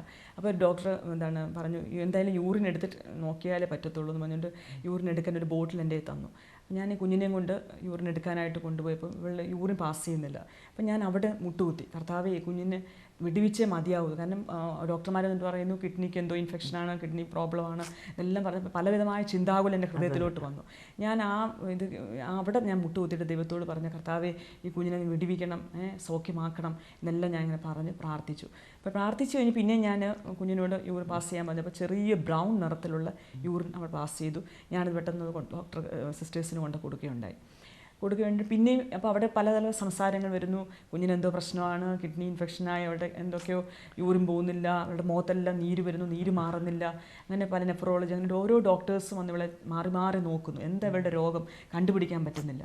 അങ്ങനെയുള്ള അവസ്ഥയിലായപ്പോൾ പെട്ടെന്ന് ദൈവത്തിൻ്റെ ആത്മാവിൻ്റെ ഹൃദയത്തിൽ തന്നു, എന്താണ് ഈ കുഞ്ഞിനെ കർത്താവിൻ്റെ വേലയ്ക്ക് വേണ്ടി നീ കൊടുക്ക് എന്നൊരു ചിന്ത എൻ്റെ ഹൃദയത്തിലോട്ട് പെട്ടെന്ന് ദൈവാത്മാവ് തരുന്നു.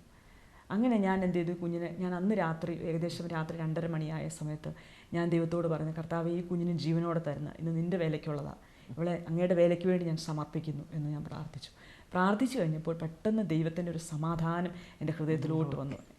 അത്രയും നേരം എൻ്റെ ഹൃദയം ഭാരവും ഇങ്ങനെ അലകടൽ പോലെ എൻ്റെ ഹൃദയത്തിൽ പലവിധമായ ചിന്തകൾ വന്നു. എന്നാൽ ആ സമയത്ത് ദൈവത്തിൻ്റെ സമാധാനം എൻ്റെ ഹൃദയത്തിൽ വരികയും ദൈവം എൻ്റെ കുഞ്ഞിനെ കർത്താവ് സൗഖ്യമാക്കുമെന്ന ചിന്ത എൻ്റെ ഹൃദയത്തിൽ വന്നു.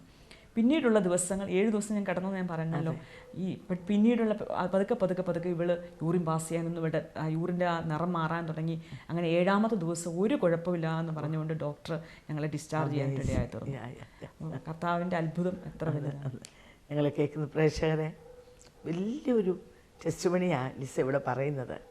ദൈവസന്നിധിയിൽ താനൊരു തീരുമാനമെടുത്തപ്പോൾ ആ തീരുമാനത്തിന്മേലും പ്രതിഷ്ഠയിന്മേലും പ്രവർത്തിക്കുന്ന ദൈവമാണ് നമ്മുടെ ദൈവം. എന്ന് പറഞ്ഞാൽ രോഗം എത്ര വലുതായിക്കൊള്ളട്ടെ, അവിടെ ഡോക്ടേഴ്സ് എല്ലാം നെട്ടോട്ട് ഓടുകയാണ്. എന്താണ് രോഗം എന്ന് അവർക്ക് പോലും കണ്ടുപിടിക്കാൻ പറ്റുന്നില്ല. ഇതെന്തേ ഗുരുതരമാണ്, യൂറിൻ പാസ് ചെയ്യുന്നില്ല, ദേഹത്തെല്ലാം നീര്.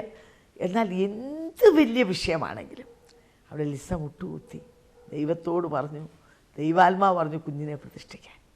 അത് പ്രതിഷ്ഠിച്ച മാത്രയിൽ തന്നെ അവിടെ ഹീലിംഗ് സ്റ്റാർട്ടായി കഴിഞ്ഞു. ഒരാഴ്ചക്കകം സൗഖ്യത്തോടെ വിടുതലോടെ കുഞ്ഞുമായി മടങ്ങി വരാനായിട്ട് അവർക്കിടയായെന്ന നാം കേട്ടത്. തൻ്റെ ഹൃദയം അലകടൽ പോലെ തിരയടിക്കുന്ന പോലെ ഭാരപ്പെട്ട് ആകുലപ്പെട്ട് ഇരുന്ന സ്ഥാനത്ത് ദൈവശബ്ദം കേട്ടപ്പോൾ അവിടെയാണ് നമുക്ക് വിടുതൽ.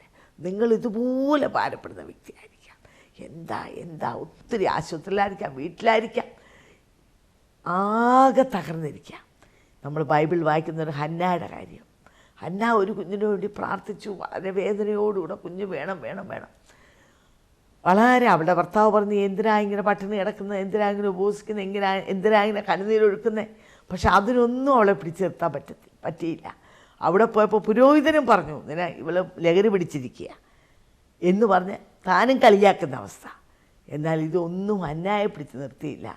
അവളെ ലഭിക്കുന്നവരെയും അവിടെ മുട്ടുകുത്തി അവളുടെ ഹൃദയം വല്ലാതെ കലങ്ങി, ഭാരപ്പെട്ടു, കണ്ണീരൊഴുക്കി.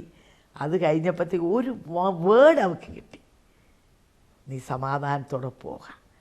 അതോടുകൂടെ അവളുടെ എല്ലാ ഭാരവും മാറിപ്പോയി. നമുക്ക് ദൈവശബ്ദം, ദൈവത്തിൽ നിന്ന് ഒരു വേർഡ് കിട്ടിക്കഴിഞ്ഞാൽ പിന്നെ നമ്മുടെ എല്ലാ കലക്കങ്ങളും വേദനകളും ആകുല ചിന്തകളും അതെല്ലാം മാറിയിട്ട് പിന്നെ നമ്മൾ വിടുതല കാണാൻ പോകുന്നത്. അപ്പോൾ ആ വേർഡ് കിട്ടണമെങ്കിൽ നാം ദൈവവുമായി ബന്ധപ്പെട്ടവരായിരിക്കണം. ദൈവത്തിൻ്റെ ശബ്ദം കേൾക്കാൻ നമ്മുടെ ചെവി തുറക്കപ്പെട്ടിരിക്കണം. ഇവിടെ ലിസ ദൈവശബ്ദം കേട്ടു, ദൈവസ്ഥൽ തീരുമാനമെടുത്തു എന്ന് പറഞ്ഞ പോലെ ഈ സമയം നിങ്ങൾക്കൊരു തീരുമാനമെടുക്കാൻ കഴിയുമോ? എൻ്റെ കർത്താവേ, എൻ്റെ ജീവിതത്തെ അറ്റ കൈ ഞാൻ എൻ്റെ ജീവിതത്തെ നിനക്ക് വേണ്ടി സമർപ്പിക്കുന്നു, അല്ല നിൻ്റെ വേലയ്ക്ക് വേണ്ടി സമർപ്പിക്കുന്നു, കുഞ്ഞിനെ വേലയ്ക്ക് വേണ്ടി സമർപ്പിക്കുന്നു. ഇങ്ങനൊരു സമർപ്പണത്തിന് മുമ്പിലാണ് നമ്മുടെ ദൈവം പ്രവർത്തിക്കുന്നത്. പിന്നീട് ദൈവം ഞങ്ങളുടെ ചർച്ചിനെ അനുഗ്രഹിച്ചു. ഓരോ ദിവസവും ദൈവം അനേക അത്ഭുതങ്ങൾ ഞങ്ങളുടെ ചർച്ചിൽ കൂടെ നടക്കുവാൻ തക്കോണം ദൈവടി അനേക ഹിന്ദു മതസ്ഥർ, അനേക പല ജാതിയിലുള്ള പല സമുദായത്തിലുള്ളവരെല്ലാം ചർച്ചിൽ കടന്നു വന്ന് അനുഗ്രഹം പ്രാപിക്കുന്നു. അപ്പോൾ ദൈവം ഞങ്ങളെ ഓരോ ദിവസവും ദൈവം അത്ഭുത വിഷയമാക്കി, ജയോത്സവം എന്ന് പറയുന്ന പോലെ തന്നെ കർത്താവ് ഞങ്ങളെ ജയോത്സവമായിട്ട് നടത്തുന്നു. സ്തോത്രം. അതുപോലെ തന്നെ ചർച്ചിലെ ഒത്തിരി അത്ഭുതങ്ങൾ ഈ ദിവസങ്ങളിൽ നടന്നുകൊണ്ടിരിക്കുന്നു. ചില അത്ഭുതങ്ങൾ ഞാൻ ഓർക്കുന്നു, ഏകദേശം 3 ദിവസം കാലം കഴിഞ്ഞ മാസങ്ങൾക്ക് ഇടയിൽ ഒരു ഫാസ്റ്റിംഗ് നടക്കുകയുണ്ടായി. പെട്ടെന്ന് അപ്പോൾ ഞങ്ങളുടെ ചർച്ചിലെ ഒരു ബിലീവറിൻ്റെ വീട്ടിലായിരുന്നു അങ്ങനെ ഫാസ്റ്റിംഗ് പ്രെയർ നടന്നുകൊണ്ടിരുന്നത്. അങ്ങനെ ഇരിക്കുമ്പോൾ ഈ സഹോദരൻ്റെ ഒരു മകൻ, ഒരു ഒരു 1ാം ക്ലാസ്സിൽ പഠിക്കുന്ന ഒരു മോനായിരുന്നു. അപ്പോൾ ദേവദാസന്മാർക്ക് വേണ്ടി ഒരു ഫ്ലാസ്കിൽ വെള്ളം നിറച്ച് അവിടെ കൊണ്ടുവച്ചിരുന്നു. ഇപ്പോൾ ഈ കുഞ്ഞാണ് ഈ ദാഹിച്ചപ്പോഴേക്ക് ഓടി വന്ന് ഈ ഫ്ലാസ്കിൽ നേരിട്ട് ഈ തിളച്ച വെള്ളമായിരുന്നു നേരിട്ട് അവൻ വായിലോട്ട് ഇങ്ങനെ ഒഴുക്കിയുണ്ടായി. പെട്ടെന്ന് അത് ചിന്തിക്കാൻ പോലും ഇല്ല, കഴിവില്ലാതെ ആരും അവനെ കണ്ടില്ല, അവൻ്റെ ഈ മാതാവ് പോലും ഒന്നും കണ്ടില്ല. പെട്ടെന്ന് ഇവൻ ഈ ഫ്ലാസ്കിൽ വെള്ളം എടുത്ത് കുടിക്കുകയുണ്ടായി. പെട്ടെന്ന് ഇവൻ്റെ വായെല്ലാം പൊള്ളി ഒരവസ്ഥയായി, ഇങ്ങനെ ഒരു പാട പോലെ ഇങ്ങനെ ഇതുപോലെ വന്നിട്ട് വാ തുറക്കാൻ പറ്റാത്ത, തൻ്റെ പിതാവിൽ നിന്ന് കേട്ടത് തൻ്റെ ആ വായിൽ നിന്ന് നാറ്റം ഒമിച്ചു. അത്രത്തോളം അവസ്ഥയിൽ പൊള്ളിപ്പോകുന്ന വായും മുഖവും എല്ലാം പൊള്ളിയ അവസ്ഥയിലായി തീർന്നു. സ്തോത്രം. അപ്പോൾ ഞങ്ങളുടെ ചർച്ചിൽ അങ്ങനെ ഫാസ്റ്റിംഗ് പ്രയർ കഴിഞ്ഞ് പിറ്റേ ദിവസം ആരാധന നടക്കുന്ന ദിവസമായിരുന്നു. അപ്പോൾ ഈ ആരാധന നടക്കുന്ന ദിവസം ഈ കുഞ്ഞിൻ്റെ പിതാവും മാതാവും ചർച്ചിൽ കടന്നു വന്നു. എന്നിട്ട് പറഞ്ഞു ഈ കുഞ്ഞിനെ തൻ്റെ പേരൻസിൻ്റെ കയ്യിൽ, മാതാവിൻ്റെ അമ്മച്ചിയുടെ കയ്യിൽ, ഈ ബ്രദറിൻ്റെ അമ്മയുടെ കയ്യിൽ ഈ കുഞ്ഞിനെ ആക്കിയിട്ട് ഈ കുഞ്ഞിൻ്റെ പിതാവും മാതാവും ചർച്ചിൽ വന്നു. ഞങ്ങൾ ഒരുമിച്ച് ദേവദാസം പ്രാർത്ഥിച്ച് ഏകദേശം 10 മണിയോടുള്ള സമയത്ത് ഞങ്ങൾ ഒരുമിച്ച് സഭയായിട്ട്, സഭയുടെ ശ്രദ്ധേറിയ പ്രാർത്ഥന വലുതാണെന്നല്ലേ ദൈവവചനം പറഞ്ഞു. എന്ന് പറഞ്ഞ പോലെ സഭ ശ്രദ്ധയോടെ പ്രാർത്ഥിച്ചു, ദേവദാസനെ ശക്തിയോടെ പ്രാർത്ഥിച്ച് ഈ ബ്രദറും കുടുംബവും ഭവനത്തിലോട്ട് മടങ്ങി വന്നപ്പോഴേക്കും ഈ നോക്കിയപ്പോൾ കുഞ്ഞ് കഞ്ഞി കുടിച്ചുകൊണ്ടിരിക്കുന്ന അനുഭവമാണ്. അപ്പോൾ ആ സമയത്താണ് ഒന്നും കഴിക്കാൻ വയ്യാതെ വാ തുറക്കാൻ പോലും ദുർഗന്ധം വമിക്കുന്ന അവസ്ഥയിലാണ് അവർ കടന്നുപോയത്. എന്നാൽ വീട്ടിൽ ചെന്ന് നോക്കിയപ്പോൾ കുഞ്ഞ് കഞ്ഞി കുടിച്ചുകൊണ്ടിരിക്കുന്നത്. അതെ, തീർച്ചയായും. അപ്പോൾ ആ മാതാവിന് കേൾക്കാൻ പറ്റിയത് ഏകദേശം ഒരു 10 മണിയോടുള്ള സമയത്ത് പെട്ടെന്നൊരു ദൈവത്തിൻ്റെ ശക്തി ആ കുഞ്ഞിന് മേൽ ഇറങ്ങി വന്നിട്ട് അവൻ്റെ ഈ പൊള്ളിയ പാടെല്ലാം നീങ്ങിപ്പോയെന്ന് പറയാനൊരിടയായി തോന്നുന്നു. അപ്പോൾ എത്രത്തോളം കർത്താവ് ദൈവശക്തി അവിടെ ഇറങ്ങി വന്നു. തീർച്ചയായിട്ടും. അപ്പോൾ സഭ ശ്രദ്ധയോടുകൂടി പ്രാർത്ഥിച്ചപ്പം, അപ്പോൾ സഭയുടെ ശ്രദ്ധയോടുകൂടെ പ്രാർത്ഥന വളരെ ഫലിക്കുമെന്നുള്ള എത്ര അർത്ഥവത്തായല്ലേ. തീർച്ചയായിട്ടും. അപ്പോൾ ആ മുഴുവൻ പൊള്ളി ഇരുന്ന അവസ്ഥയിൽ നിന്ന് കംപ്ലീറ്റ് ആയിട്ട് ഹീൽ. ഒരു ചെറിയൊരു ഇവിടെ മാത്രം ഒരു പാട്, കാരണം പിന്നീട് അറിയണമല്ലോ കർത്താവ് ചെയ്ത അത്ഭുതം അറിയണം. അതിനുവേണ്ടി ചെറിയൊരു പാട് മാത്രം വെച്ചുകൊണ്ട് എല്ലാം ഫുൾ ആയിട്ട് കംപ്ലീറ്റ് ആയിട്ട് ഹീലായി. അത് യേശു ഇന്ന് ജീവിക്കുന്നു, തീർച്ചയായിട്ടും. യേശു ഇന്ന് സൗഖ്യമാക്കുന്നു എന്ന് എല്ലാവരും കണ്ട് വിശ്വസിക്കാനുള്ളൊരു തെളിവായല്ലേ മോളെ. പിന്നെ വേറെ അനുഭവങ്ങൾ പറയാൻ? പിന്നീട് ഞങ്ങളുടെ ചർച്ചിൽ തന്നെ ഒരു യാഥാസ്ഥിക ഹിന്ദു ബാക്ക്ഗ്രൗണ്ടിൽ നിന്ന് വരുന്ന ഒരു ഫാമിലി ഉണ്ടായിരുന്നു. അപ്പോൾ തൻ്റെ മാതാവും സഹോദരി മാത്രമേ ചർച്ചയിൽ കടന്നു വരുന്നുള്ളൂ. അപ്പോൾ അവർക്കൊരു മോനുണ്ടായിരുന്നു. അവരോട് എപ്പോഴും അവനോട് സുശേഷം പറയും. അപ്പോൾ ദേവദാസൻ സുശേഷം പറയും കർത്താവ് എനിക്കൊരു അനുഭവം തരാതെ ഞാൻ കർത്താവിന് അറിയത്തില്ല, ഒരു അനുഭവം എൻ്റെ ജീവിതത്തിൽ വേണം, അല്ലാതെ ഞാൻ ഒരിക്കലും അറിയത്തില്ല, ദൈവത്തെ ഞാൻ സേവിക്കത്തില്ല എന്നൊരു തീരുമാനം അവനിലുണ്ടായിരുന്നു. അങ്ങനെ അപ്പോൾ ഞങ്ങളെല്ലാം അവന് വേണ്ടി പ്രാർത്ഥിച്ചുകൊണ്ടിരുന്നു, കർത്താവെ അവനെ നീ തുടരണേ, അവനെ നീ സന്ദർശിക്കണമേ, അവൻ്റെ ദൈവഭാഗത്തേക്ക് കൊണ്ടുവരണേ. അപ്പോൾ അങ്ങനെ ഇരിക്കുമ്പോൾ അവനൊരു രാജസ്ഥാനിൽ ഒരു പ്രത്യേക ഒരു ഇതിനു വേണ്ടി അവൻ്റെ ജോലിയോടുള്ള ബന്ധത്തിൽ കടന്നുപോയി. അങ്ങനെ പോയിക്കൊണ്ടിരിക്കുമ്പോൾ 3 പേരായിട്ടാണ് ഇവർ പോയത്. ഇവർ 3 പേരും താനും കൂടെ ഇങ്ങനെ 4 പേരും കൂടി ഇങ്ങനെ രാജസ്ഥാനിൽ ഇങ്ങനെ പോയിക്കൊണ്ടിരിക്കുമ്പോൾ പെട്ടെന്ന് ഒരു മണലിൽ കൂടെ പോയിക്കൊണ്ടിരിക്കുമ്പോൾ പെട്ടെന്ന് ഒരു കുഴിയിലോട്ട്, ഇവർ അറിയാതെ തന്നെ കുഴിയിലോട്ട് വീണുപോയി. അവിടെയാണെങ്കിൽ 100ഓളം വിഷപ്പാമ്പുകളുള്ള ഒരു കുഴിയായിരുന്നു അത്. അപ്പോൾ പാമ്പുകളുടെ കുഴിയായിരുന്നു. ഇവർ അറിഞ്ഞില്ല. 100ഓളം പാമ്പുകളുടെ കുഴിയിലോട്ട് ഇവർ 4 പേരും അകപ്പെട്ടു. അപ്പോൾ തൻ്റെ കൂടെ ഉണ്ടായിരുന്ന 3 പേരെ ഈ പാമ്പ് തന്നെയും പട്ടിയുടെ, അദ്ദേഹം പറഞ്ഞത് പട്ടിയുടെ മുഖമുള്ള പാമ്പുകളെന്നാണ്. അപ്പം അത്രത്തോളം ക്രൂരമായ ഈ പാമ്പുകൾ തന്നെ ആ കൂടെ ഉണ്ടായിരുന്നവരെയും ഇദ്ദേഹത്തെയും ഇങ്ങനെ കാലിലെല്ലാം കടിക്കാനൊക്കെ തോന്നുന്നത്. ഇദ്ദേഹത്തിൻ്റെ കാലിൽ അത്രത്തോളം അങ്ങനെ കടിയേറ്റില്ല. ബാക്കി തൻ്റെ കൂടെ ഉണ്ടായിരുന്ന 3 പേരും ഓൺ ദ സ്പോട്ടിൽ വെച്ച് തന്നെ അവർ ലോകത്തു നിന്ന് മാറ്റപ്പെടുകയുണ്ടായി. എന്നാൽ താൻ എങ്ങനെയോ ദൈവത്തിൻ്റെ കൃപയാൽ തനിക്ക് വേണ്ടി പ്രാർത്ഥിക്കുന്ന ഒരു സഭയും ഒരു മാതാവും സഹോദരിയും ഉണ്ടായിരുന്നു. അതെ, അപ്പോൾ ആ മാതാവ് സഹോദരി ഉണ്ടായിരുന്നുകൊണ്ടും ഒരു ദൈവസഭ തനിക്ക് എൻ്റെ മുന്നിൽ പിറകെ പ്രാർത്ഥിക്കുന്നതുകൊണ്ട് തൻ്റെ ദൈവം കണ്ടു എന്നാണ് ഞാൻ ഇതിൽ നിന്ന് മനസ്സിലാക്കാൻ കഴിയുന്നത്. അങ്ങനെ താൻ എങ്ങനെയോ രക്ഷപ്പെട്ട് തൻ്റെ ആൾക്കാരെല്ലാം അറിഞ്ഞ് തൻ്റെ ജോലി ചെയ്യുന്ന സ്ഥാപനത്തിൽ ഇത് അറിഞ്ഞ് തന്നെ ഹോസ്പിറ്റലൈസ് ചെയ്തു. അവിടെ ഇങ്ങനെ കിടക്കുമായിരുന്നു. അപ്പം ഈ മാതാവ് ഒരു ഗിഫ്റ്റായിട്ട് ഒരു ബൈബിൾ കൊടുത്തു വിട്ടായിരുന്നു. മാതാവിൻ്റെ ചർച്ചയിൽ നിന്നൊക്കെ ഒരു ഗിഫ്റ്റായിട്ട് ബൈബിൾ വായിക്കണം, നിനക്ക് സമയം കിട്ടുമ്പോൾ നീ ബൈബിൾ വായിക്കണം എന്നെല്ലാം പറയുമായിരുന്നു. അപ്പോൾ ഇവൻ എപ്പോഴും വായിച്ചുകൊണ്ടിരുന്ന 91 സങ്കീർത്തനമാണ്. അത്യുന്നതൻ്റെ മറവിൽ വസിക്കുകയും സർവശക്തൻ, ആ ഭാഗങ്ങളാണ് എപ്പോഴും. എന്നാൽ തൻ്റെ ഈ യാത്രയെ താൻ ബൈബിൾ എടുത്തില്ലായിരുന്നു. അപ്പോൾ ബൈബിൾ താൻ പെട്ടിയിൽ, തൻ്റെ സേഫായിട്ട് പെട്ടിയിൽ സൂക്ഷിച്ച് പെട്ടിയിലെടുത്ത് വെച്ചിട്ടാണ് താൻ ഇങ്ങനെ യാത്രയ്ക്ക് വേണ്ടി പോയത്. അങ്ങനെ ഇരിക്കുമ്പോൾ പെട്ടെന്ന് ഇവന് ഹോസ്പിറ്റലിൽ കിടന്ന സമയത്ത് പെട്ടെന്ന് ഒരു വ്യക്തി തൻ്റെ ഒരു ബൈബിളുമായിട്ട് വന്നിട്ട് താൻ കിടക്കുന്ന ബെഡിലോട്ട് വന്നിട്ട് പറഞ്ഞു, ഈ ബൈബിൾ നീ വായിക്കണം എന്ന് പറഞ്ഞു. പെട്ടെന്ന് ഈ ബൈബിൾ എടുത്തിട്ട് ഇവനിങ്ങനെ തുറന്ന് നോക്കിയപ്പോൾ ഇവൻ്റേതായിട്ടുള്ള ബൈബിള്, ഇവൻ സേഫായിട്ട് പൂട്ടിവെച്ച അവൻ എടുക്കാതെ വന്ന ആ ബൈബിള് എങ്ങനെയോ ആരോ തൻ്റെ കയ്യിൽ കൊണ്ട് തരുന്നു. പെട്ടെന്ന് അവൻ തുറന്ന് നോക്കിയപ്പോൾ അത് തൻ്റെ ബൈബിളാണ്.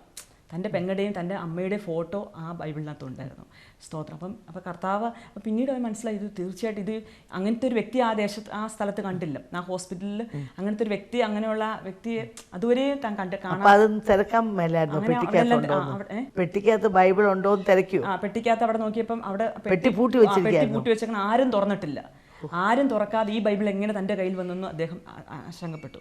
അങ്ങനെ ഇരുന്ന് അവിടെ കിടന്നപ്പോൾ അവിടെ എല്ലാം തപ്പി നോക്കി. ഇതാ അങ്ങനത്തെ ഒരു വ്യക്തിയെ ആർക്കെങ്കിലും അറിയാമോ എന്ന് തപ്പി നോക്കിയപ്പോൾ അങ്ങനത്തെ ഒരു വ്യക്തിയെ അവിടെ ആർക്കും അറിയത്തില്ല. അവിടെയുള്ള ക്യാമറയൊക്കെ സംഘടിപ്പിച്ച ഒരു ഹോസ്പിറ്റലായിരുന്നു അദ്ദേഹം കിടന്നത്. അപ്പോൾ ആ ക്യാമറയിലെല്ലാം നോക്കിയിട്ട് അങ്ങനത്തെ ഒരു വ്യക്തിയെ അവർക്ക് ആർക്കും അറിയത്തില്ല. അപ്പോൾ മനസ്സിലായി തീർച്ചയായിട്ടും കർത്താവാണ്, ദൈവം തന്നെയാണ്, ദൈവത്തിൻ്റെ ദൂതനെ അയച്ചാണ്, ദൈവം തന്നെ തൻ്റെ അടുക്കലോട്ട് ഇറങ്ങി വന്നതായിട്ട് അവൻ മനസ്സിലായി. അപ്പം പറഞ്ഞു ഇനി എനിക്കൊരു അനുഭവം, ഇതിൽ കൂടുതലൊരു അനുഭവം എനിക്ക് വേണ്ട, ഞാൻ പൂർണ്ണമായിട്ടും കർത്താവിനെ അറിയാം. അങ്ങനെ തിരിച്ച് മടങ്ങി വന്നവൻ സ്നാനപ്പെട്ട് ഒരു സ്നാനപ്പെട്ടു ഒരു ദൈവവേദലായിട്ട് തീരാൻ അങ്ങനെയുള്ള അനേക അത്ഭുതങ്ങൾ കർത്താവിൻ്റെ ഈ അന്ത്യനാളുകളിൽ അല്ലേ, കർത്താവിൻ്റെ വരവടുത്ത ഈ സമയങ്ങളിൽ ദൈവ അത്ഭുതങ്ങളോടും അടയാളങ്ങളോടും കൂടെ ജനത്തെ തൊട്ടുകൊണ്ടിരിക്കുക എന്നല്ലേ ഞങ്ങളെ കേൾക്കുന്ന പ്രേക്ഷകൻ ഒരു അത്ഭുത സാക്ഷ്യം കേട്ടുകൊണ്ടിരിക്കുക.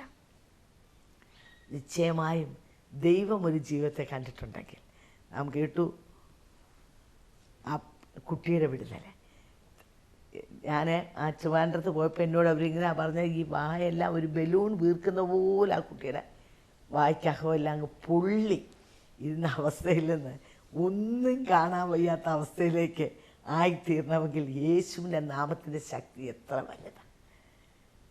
സഭ ഒന്നടക്കം യേശുവിൻ്റെ നാമത്തിൽ പ്രാർത്ഥിച്ച ആ സമയം അവിടെ യേശുവിൻ്റെ ശക്തി ഇറങ്ങി വന്നു. കർത്താവ് ആ പൈതലിനെ വിട്ടുവെച്ചു.